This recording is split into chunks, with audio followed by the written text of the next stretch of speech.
मुंबईला पाणी पुरवठा करणाऱ्या तानसा जलवाहिनीवर असलेली बांधकामं पाडण्याचे आदेश मुंबई हायकोर्टाने दिलेत। त्यानुसार आज महापालिकेची पथकं विद्याविहार इथं गेली असताना स्थानिकांनी त्यांना विरोध केला। खुद्द गृहनिर्माण मंत्री प्रकाश मेहता यांनी कारवाई रोखण्यासाठी तिथे दाखल झाले। मेहता यांनी नागरिकांना दुसरी पर्यायी जागा द्यावी, तसंच पावसाळा होईपर्यंत बांधकामं पाडू नयेत यासाठी मुख्यमंत्र्यांना फोन लावला। खरं तर या रहिवाशांना माहुल इथं जागा देण्यात आली आहे, मात्र तिथं जायला हे लोक तयार नाहीत। मागच्या वेळेसही महापालिकेच्या पथकांवर दगडफेक झाली होती। मंत्र्यांच्या हस्तक्षेपामुळे आजही कारवाई न करताच पथकांना माघारी फिरावं लागले।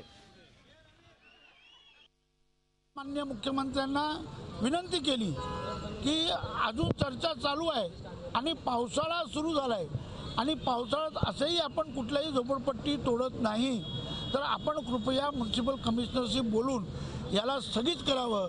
आणि माननीय मुख्यमंत्र्यांनी काल म्युनिसिपल कमिशनरला सांगून पावसाळा संपेपर्यंत या दोन विषयापैकी कुठला तरी एक विषय यांचा नक्की करा, तोपर्यंत कुठलाही झोपडा तोडू नका, असं करून माननीय मुख्यमंत्र्यांनी स्थगिती दिली। झी 24 तास रहा एक पाऊल पुढे।